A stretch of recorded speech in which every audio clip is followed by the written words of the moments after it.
ভূমিকম্প মাঝে মাঝে এমন মাত্রার ভূমিকম্প বাংলাদেশ দুই একবার হয়েছে, যেই মাত্রার ভূমিকম্প হয়ে পৃথিবীতে কোনো কোনো শহর পর্যন্ত তছনছ হয়ে গেছে। কিন্তু আলহামদুলিল্লাহ ভূমিকম্প হলে তো আমরা টেরই পাই না, খালি একটু ভাইব্রেশন মনে হয়। মানে মোবাইলে যেমন ওই ভাইব্রেশন দিয়ে রাখলে একটু কাঁপে, মাঝে মাঝে আমার মনে হয় দুনিয়াটা একটু কাঁপা দিয়েছে, কিন্তু সেই তুলনায় তেমন কিছুই হয় নাই। নাকি হয়েছে বাংলাদেশে ভূমিকম্পের দ্বারা তেমন কিছুই হয় নাই। তো এই যে রহমত গুলা কেন আছে এই জাতির উপরে, এই জাতি সবাই খুব ভালো হয়ে গেছে। কেউ সুদ খায় না, কেউ জিনা করে না, কেউ নাটক সিনেমা দেখে না, কেউ অশ্লীলতায় লিপ্ত হয় না, কেউ গান বাজনা করে না, কেউ যাত্রাপালায় যায় না, কেউ জুয়া খেলে না। বিষয়টা কি এরকম না? কোশ্চেন কেন এরকম না, কিন্তু আমার দিল বলে, আল্লাহর কোরআন তো বলেছে, ওমা কান আল্লাহু লিউআযিবাহুম ওয়া আনতা ফীহিম ওমা কান আল্লাহু মুআযিবাহুম ওয়া হুম ইস্তাগফিরুন।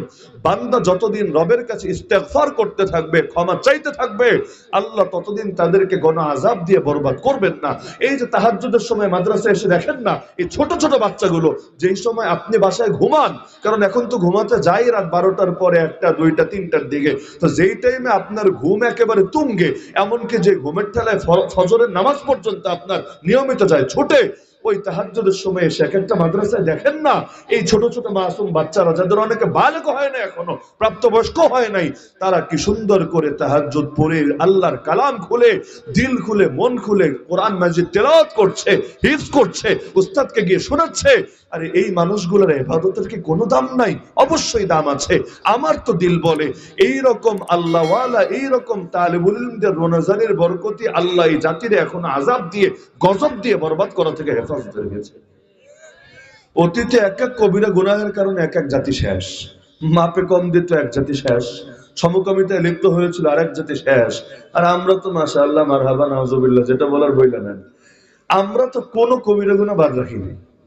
এক এক কবিরা গুনাহের কারণে এক এক জাতি শেষ, আর আমরা কোনোটা বাদ রাখি না, সব করি, প্রতিদিন করি, প্রতিটা এলাকায় করি। তারপর আল্লাহ তাআলা আমাদেরকে এখনো বরবাদ করেন নাই।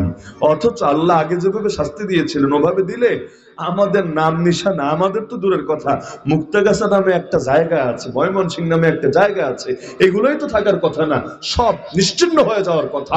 এই পরিমাণ পাপে আমরা লিপ্ত থাকি। তো পাপের কারণে তো আযাব আসে, এটা সত্য, কোরআনে আছে। কিন্তু এই মুমিনদের দোয়ার বদৌলতে, আরে এই ছাত্র তো সেই ছাত্র, আপনার চোখে এদের দাম না থাকতে পারে, আপনার চোখে দাম না থাকতে পারে, কিন্তু এদের দামটা এত বেশি, গর্তের পিঁপড়া থেকে সমুদ্রের মাছ পর্যন্ত সবাই এদের জন্য দোয়া করে। 2 পয়সা নাস্তিক বেঈমানরা দোয়া করলেই কি, আর বদদোয়া দিলেই কি, পক্ষে বললেই কি আর বিপক্ষে বললেই কি, গর্তের পিঁপড়া থেকে সমুদ্রের মাছ, মানে জল আর স্থলের প্রতিটা জীবজন্তু, প্রতিটা প্রাণী দোয়া করে এদের জন্য। কেন?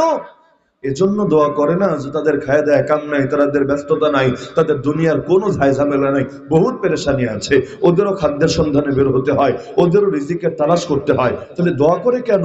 কারণ তারাও ভালো করে জানে যতদিন এরা থাকবে, এদের বদৌলতে ইলম টিকে থাকবে, যতদিন ইলম টিকে থাকবে এই আল্লাহর জমিন, আল্লাহ তাআলার দুনিয়া টিকে থাকবে।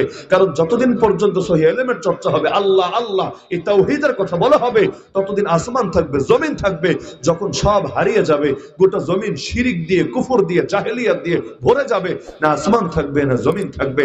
আল্লাহ নবী একটা মিরাসই রেখে গিয়েছেন, নবীরা টাকা পয়সার মিরাস রেখে যান না, নবীরা ইলমের মিরাস রেখে গিয়েছেন। যারা এই ইলমকে ধারণ করবে নবীদের ওয়ারিস হবে। আর যতদিন পর্যন্ত নবীদের ওয়ারিসরা জমিনে থাকবে, আল্লাহ তাআলা এই জমিনটাকে বিশেষ হেফাজতের মধ্যে রাখবে। ওরাও জানে যে এদের বদৌলতে ওদের নিরাপত্তা, এদের বদৌলতে ওদের রিজিকের ব্যবস্থা, এদের বদৌলতে আসমান থেকে বৃষ্টি, এদের বদৌলতে আল্লাহ তাআলা দিচ্ছেন এখন স্বস্তি।